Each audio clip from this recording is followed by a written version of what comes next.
ஜீவநதி real estate மற்றும் promoters, Tiruchengode. நிறுவனர் doctor V ராஜா சிங் அண்ணாச்சி.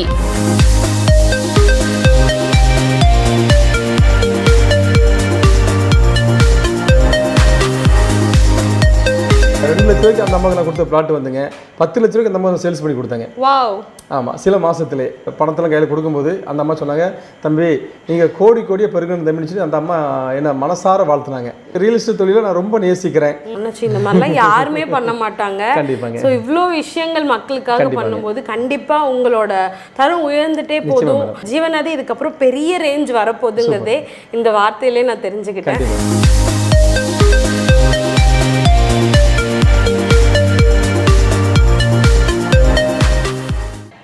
வணக்கம் அண்ணாச்சி. மேடம் வணக்கம். வணக்கம் மேடம். வணக்கம் மேடம். சூப்பர். ஸோ இப்போ வந்துட்டு திருச்செங்கோடு அப்படின்னாவே வந்துட்டு உங்கள் ராஜ்யம் தான். திருச்செங்கோட்டில் இப்போ நீங்கள் பயங்கர பிரபலமாக நல்ல நேமில் இருக்கீங்க. அதை எப்படி முதல்ல ஃபீல் பண்ணுறீங்க? Super madam. அதாவது மேடம் வந்து இன்னைக்கு திருச்செங்கோட்டில் வந்து மேடம் நம்ம ஒரு மிகப்பெரிய நிறுவனமாக நம்ம உருவெடுத்திருக்கோம். திருச்செங்கோடு நல்ல பேரு முகலமாக நம்ம வந்துட்டு இருக்கிறோம் மேடம். அதை வச்சு அது என்ன நினைக்கிறீங்க நீங்கள் கேட்டிங்கன்னா இதுக்கு வந்து ரொம்ப சந்தோஷம். ஒரு அருமையான கேள்வி மேடம். ஆமாம், சூப்பரான கேள்வி. அது மேடம் உழைப்பு, உண்மை, நேர்மை மேடம். ஆமாம், அதாவது வந்து நம்ம வந்து கொஞ்சத்தில் உண்மையாக இருந்தால் தான் நம்ம அநேகத்தின் மேல் அதிகாரியாக முடியும். ஆமாம், அதாவது நம்ம மக்கள் அதை வந்து தமிழ் மக்கள் ரொம்ப அன்புள்ள கொண்டவங்க, ரொம்ப பண்பானவங்க, பாசமுள்ள மக்கள். இந்த மக்களுக்கு நம்ம ஏதோ ஒரு நன்மை செஞ்சோன்னு வைங்களாம், அவங்க நம்மளுக்கு கண்டிப்பாக அதை பல வகையில் நம்மளுக்கு நல்லா கைமாறு செய்கிறாங்க. அதனால தான் பெரியவங்க சொல்லுவாங்க, உண்மை உள்ள மனிதன் பரிபூர்ண ஆசீர்வாதங்களை பெறுவான்னு சொல்லுவாங்க. அந்த நல்ல வார்த்தையின்படி நான் வந்து இந்த தொழிலை ரொம்ப நேசிக்கிறேன். ஆமாம், நேசிக்கிறது மட்டும் இல்லை, அது சின்ன விஷயமோ அது பெரிய விஷயமோ. ஆமாம், பண விஷயத்தில் ரொம்ப உண்மையாக இருப்பேன் மேடம்.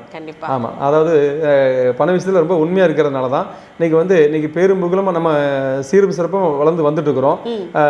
நம்மகிட்ட வந்து இன்னைக்கு மக்கள் வந்து பணத்தை கொடுக்குறாங்க அப்படின்னு வைங்களா மேடம். பணத்தை கொடுக்குறாங்கன்னா பணத்தை கொடுத்தோம் நம்ம சொத்தை கரை பண்ணி கொடுத்துட்றோம்.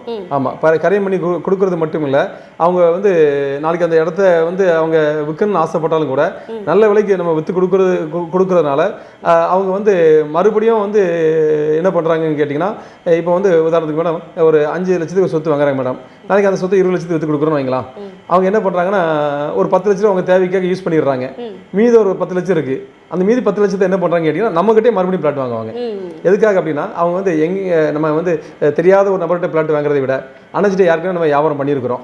ஆமாம், அவர் வந்து நம்பிக்கை, நாணயம், கைராசியான மனிதர். மக்கள் வந்து எப்பவுமே வந்து ஒரு கைராசியை பார்ப்பாங்க. இப்போ வந்து ஒரு மருத்துவர்கிட்ட போய் நம்ம வந்து ஒரு ட்ரீட்மெண்ட் எடுக்க போனாலும் கூட இப்போ வந்து எல்லா மருத்துவருமே ஒரே மருந்து மாத்திரம் தருவாங்க. ஆனால் சில மருத்துவர்கிட்ட போனால் அது குணமாகிடுது, சில மருத்துவர்கிட்ட போனால் குணமாக மாட்டேங்குது. ஆமாம், அது காரணம் என்னன்னு கேட்டிங்கன்னா மேடம், கைராசி. ஆமாம், அந்த ராசின்னு ஒன்று உண்டு, கைராசி, முகராசி. உண்மையிலே அது உண்மைதான். அந்த மாதிரி வந்து அந்த கைராசி உள்ள டாக்டரை நம்ம சந்திக்கும் போது ஆமாம், அவருடைய அணுகுமுறை, அவருடைய பேச்சு, அவருடைய கனிவான வார்த்தைகள், அந்த கனிவான வார்த்தைகள் கூட அவங்க வந்து நல்லா ஒரு பாசிட்டிவாக பேசி அந்த மருந்து மாத்திரை தரும்போது அது வந்து 100% அந்த மருந்து வேலை செய்யுது. அது வேணா உண்மைதான். ஆமாம் மேடம், உங்களுக்கு ஒன்றும் இல்லை, நல்லா இருக்குன்னு சொன்னால் நமக்கும் அது நல்லா ஃபீல் ஆகும். ஆமாம் மேடம். இப்போ வந்து நம்ம வந்து தமிழ்நாட்டில் பார்த்தீங்கன்னா ஒவ்வொரு தாலுக்காலும் நிறைய டாக்டர் இருக்காங்க. இப்போ எங்கள் திருநெல்வேலியை எடுத்துட்டிங்கன்னா, திருநெல்வேலியில் நிறைய டாக்டர் இருக்காங்க.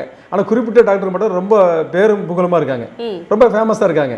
அது என்னென்று நான் ஆழ்ந்து உற்று நோக்கி பார்க்கும்போது நிறைய படிச்சிருக்காங்க, ஒரே படிப்பு தான், அவங்களுக்கு எல்லாமே தெரியும்.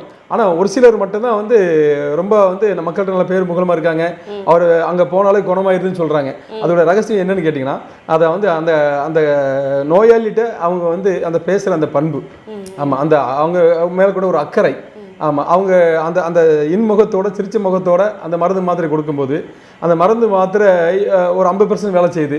மீதி 50% இவங்களுடைய அந்த நல்ல எண்ணம், அந்த நல்ல எண்ணத்தில் அந்த நோயாளி குணமாகிறாரு. அதே போல தான் மேடம் இன்னைக்கு வந்து நம்ம கம்பெனிக்கு வர்றவங்க, நம்மகிட்ட வந்து பணம் கொடுத்து கரையம் பண்ணுறவங்க, அவங்க வந்து நம்மளை என்ன சொல்கிறாங்கன்னா, ராஜா சிங் அண்ணாச்சியா, ஜீவநதியா, இது ஒரு கைராசியான ஸ்தாபனம். ஆமாம், அண்ணாச்சிட்டே ஏற்கனவே ஒரு பிளாட் வாங்கினேன், அதை வந்து நல்ல லாபத்துக்கு நல்ல ரேட்டுக்கு நம்ம சேல்ஸ் பண்ணணும். அதில் வந்து இந்த இல்ல தலைவிகள் இருக்காங்க பார்த்தீங்களா, அவங்களாம் வந்து இதை ரொம்ப நோட் பண்ணுவாங்க.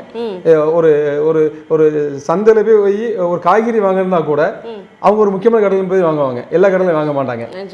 அதே போல் வந்து அவங்க வந்து இல்ல தலைவிகள் பர்ச்சேஸ்க்கு பண்ணணும்னு ஒரு துணி கடைக்கு போனால் கூட அது எந்த கைராசின கடை, எந்த கடை, அங்கே போய் தான் அவங்க வாங்குவாங்க. அதே போல் பிளாட் வாங்கணும்னா கூட ராஜாசிங் அண்ணாச்சி தான் பிளாட் வாங்கணும், அவர் தான் கைராசின மனிதர், அவர்கிட்ட வாங்கணும் அப்படின்னம்னா நம்ம சொத்து வந்து மதிப்பு பல மடங்கு கூடிருது. அது மட்டும் இல்லாமல் நாளைக்கு வந்து அண்ணாச்சியே வந்து விற்று கொடுத்துருவாரு அப்படின்னு சொல்லி அந்த மக்களோடு மக்களாக நம்ம வந்து பயணம் பண்ணுற அந்த அந்த முறை தான் மேடம் நம்ம வந்து இந்த அளவுக்கு நம்ம ஒரு வெற்றியை பெற்று நம்ம வந்து ஒரு சிறப்பாக சூப்பராக நம்ம இன்னைக்கு வந்து பேருமுகலும் வளர்ந்து வந்திருக்க ரகசியம் இதான் மேடம். சூப்பர், ரொம்ப ரொம்ப நன்றி. Super madam, super, thanks madam.